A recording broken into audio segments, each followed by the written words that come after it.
Assalamualaikum warahmatullahi wabarakatuh. Perkenalkan, nama saya Asmul Husna dengan NIM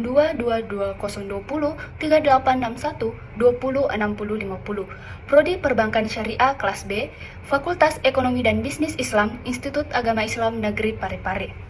Adapun materi yang akan saya jelaskan yaitu ekonomi, sosial, dan politik dalam studi kelayakan bisnis, konsep persaingan dalam studi kelayakan bisnis, pemahaman pelaksanaan bisnis secara mendalam, analisis mengenai dampak lingkungan, sistematika pengelolaan lingkungan terhadap studi kelayakan bisnis, risiko terhadap berbagai aspek dalam studi kelayakan bisnis 1 dan 2. Langsung saja, ekonomi, sosial, dan politik dalam studi kelayakan bisnis. Aspek ekonomi.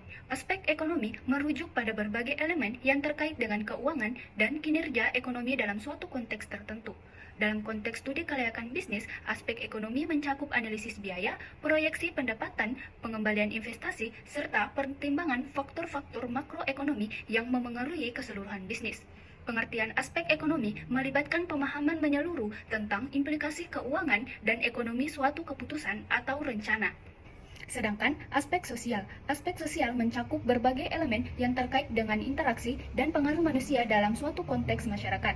Dalam konteks studi kelayakan bisnis, aspek sosial dapat melibatkan analisis dampak bisnis terhadap masyarakat sekitar, tanggung jawab sosial perusahaan, dan responsivitas bisnis terhadap nilai dan norma sosial.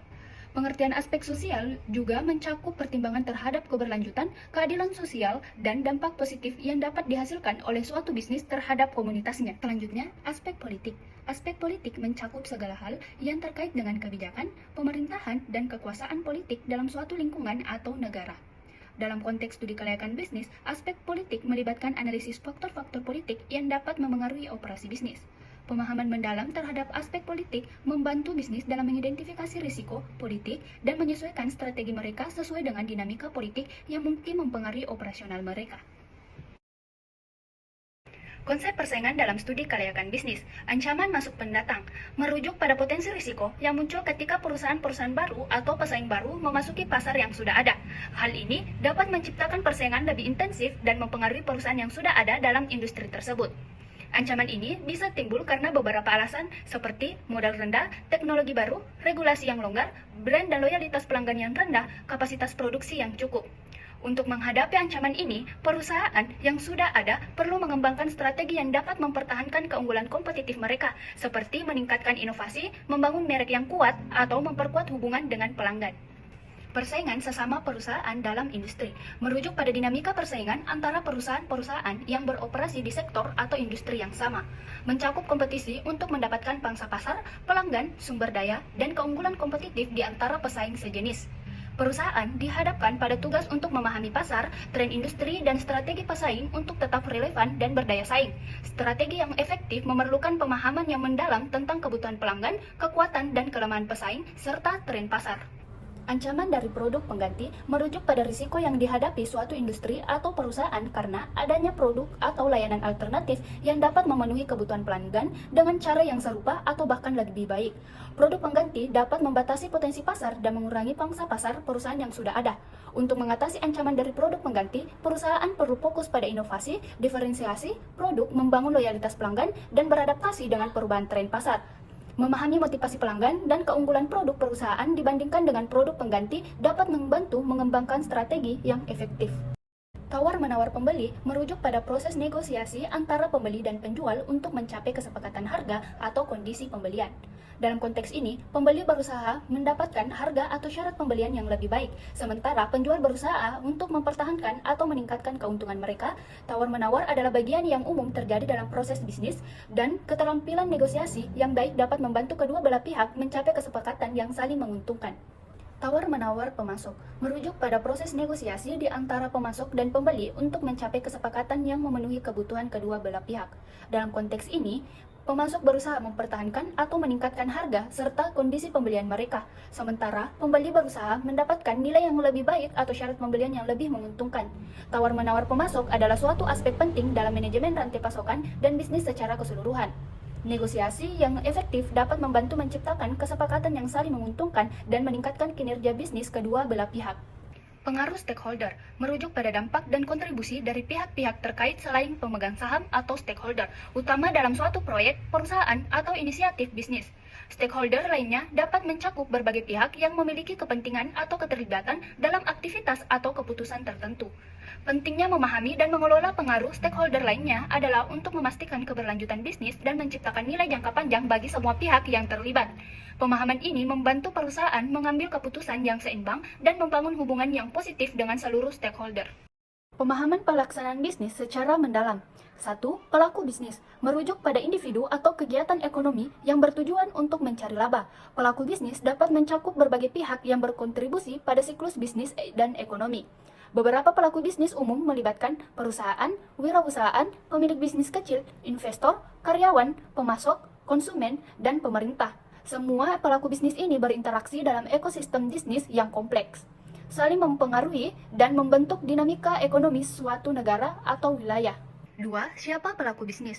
Pelaku bisnis dalam studi kelayakan bisnis mencakup individu atau kelompok yang terlibat dalam menjalankan dan mengelola bisnis yang sedang dievaluasi, melibatkan pemilik bisnis, manajer kunci, dan pihak terkait lainnya yang memiliki peran penting dalam operasional dan keputusan bisnis. Identifikasi pelaku bisnis ini penting untuk memahami dinamika internal perusahaan dan dampaknya terhadap kelayakan bisnis. 3. Bisnis apa yang akan dilaksanakan? Bisnis yang akan dilaksanakan dalam studi kelayakan bisnis tergantung pada proyek atau ide bisnis yang sedang dievaluasi. Biasanya mencakup deskripsi singkat tentang jenis bisnis, produk atau layanan yang ditawarkan, target pasar, strategi pemasaran, struktur organisasi, dan perkiraan keuangan awal.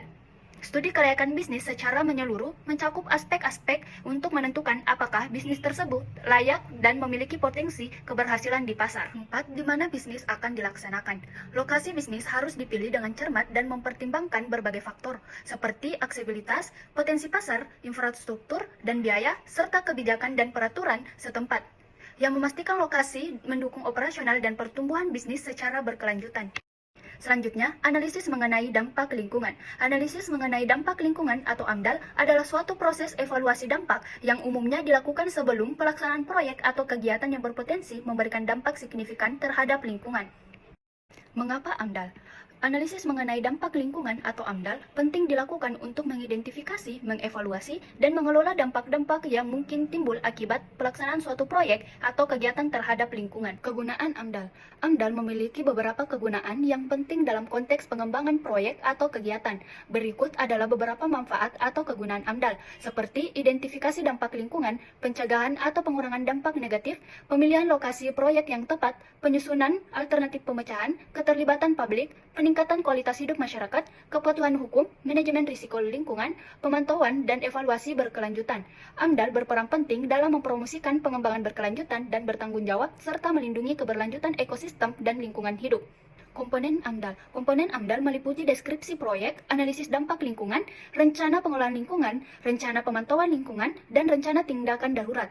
Deskripsi proyek meliputi informasi tentang jenis proyek, lokasi, skala, dan metode pelaksanaan. Sistematika pengelolaan lingkungan terhadap studi kelayakan bisnis. Sistematika pengelolaan lingkungan bertujuan untuk mencapai keberlanjutan dalam pelaksanaan kegiatan bisnis dan meminimalkan dampak negatif terhadap lingkungan.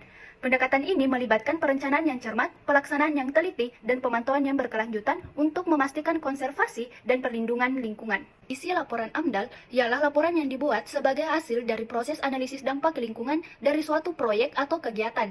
Isi laporan AMDAL meliputi informasi tentang deskripsi proyek, analisis dampak lingkungan, rencana pengelolaan lingkungan, rencana pemantauan lingkungan, dan rencana tindakan darurat. Laporan AMDAL juga harus dilengkapi dengan data dan informasi yang relevan. Implikasi AMDAL terhadap studi kelayakan bisnis bahwa laporan AMDAL harus menjadi bagian dari analisis risiko dan dampak yang dilakukan dalam studi kelayakan bisnis. Dalam analisis risiko dan dampak, perlu dipertimbangkan dampak lingkungan dari bisnis yang diusulkan dan bagaimana dampak tersebut akan mempengaruhi keberhasilan bisnis. Selain itu, perlu juga mempertimbangkan biaya yang terkait dengan mematuhi regulasi lingkungan dan dampak negatif yang mungkin terjadi jika tidak mematuhi regulasi tersebut. Risiko terhadap berbagai aspek dalam studi kelayakan bisnis 1. 1. Risiko pada aspek SDM meliputi kekurangan keterampilan atau pengetahuan, kekurangan tenaga kerja yang berkualitas, atau masalah kesehatan dan keselamatan kerja. Risiko ini dapat mempengaruhi kinerja bisnis dan menyebabkan biaya tambahan untuk merekrut atau melatih karyawan baru. Oleh karena itu, penting untuk melakukan analisis risiko pada aspek sumber daya manusia dalam studi kelayakan bisnis dan merencanakan strategi untuk mengatasi risiko tersebut, seperti meningkatkan keterampilan karyawan atau meningkatkan kesehatan dan keselamatan kerja. 2. Risiko pada aspek keuangan, meliputi kekurangan modal, fluktuasi nilai tukar, atau perubahan suku bunga. Risiko ini dapat mempengaruhi kemampuan bisnis untuk memenuhi kewajiban keuangan dan dapat menyebabkan kebangkrutan. Oleh karena itu, penting untuk melakukan analisis risiko pada aspek keuangan dalam studi kelayakan bisnis dan merencanakan strategi untuk mengatasi risiko tersebut, seperti meningkatkan pengelolaan keuangan atau mencari sumber pendanaan alternatif. 3. Risiko pada aspek pemasaran, meliputi perubahan tren pasar, persaingan yang ketat, masalah branding atau reputasi. Risiko ini dapat mempengaruhi kemampuan bisnis untuk memasarkan produk atau layanan mereka dan dapat menyebabkan penurunan penjualan. Oleh karena itu, penting untuk melakukan analisis risiko pada aspek pemasaran dalam studi kelayakan bisnis dan merencanakan strategi untuk mengatasi risiko tersebut, seperti meningkatkan pemasaran atau mengembangkan strategi branding yang lebih efektif. Risiko terhadap berbagai aspek dalam studi kelayakan bisnis 2. 1. Risiko terhadap aspek produksi atau operasi, meliputi kegagalan mesin atau peralatan, kekurangan bahan baku atau pasokan, atau masalah kualitas produk. Risiko ini dapat mempengaruhi kinerja bisnis dan menyebabkan penurunan efisiensi atau peningkatan biaya produksi. Oleh karena itu, penting untuk melakukan analisis risiko pada aspek produksi atau operasi dalam studi kelayakan bisnis dan merencanakan strategi untuk mengatasi risiko tersebut, seperti meningkatkan perawatan mesin atau mencari sumber bahan baku alternatif. 2. Risiko terhadap aspek sistem informasi, seperti kegagalan sistem, keamanan data yang buruk, atau masalah integrasi antara sistem yang berbeda. Risiko ini dapat mempengaruhi kemampuan bisnis untuk mengelola data dan informasi yang diperlukan untuk operasi mereka. Oleh karena itu, penting untuk melakukan analisis risiko pada aspek sistem informasi dalam studi kelayakan bisnis dan merencanakan strategi untuk mengatasi risiko tersebut, seperti meningkatkan keamanan data atau mengembangkan sistem yang lebih efektif. Audio Jungle.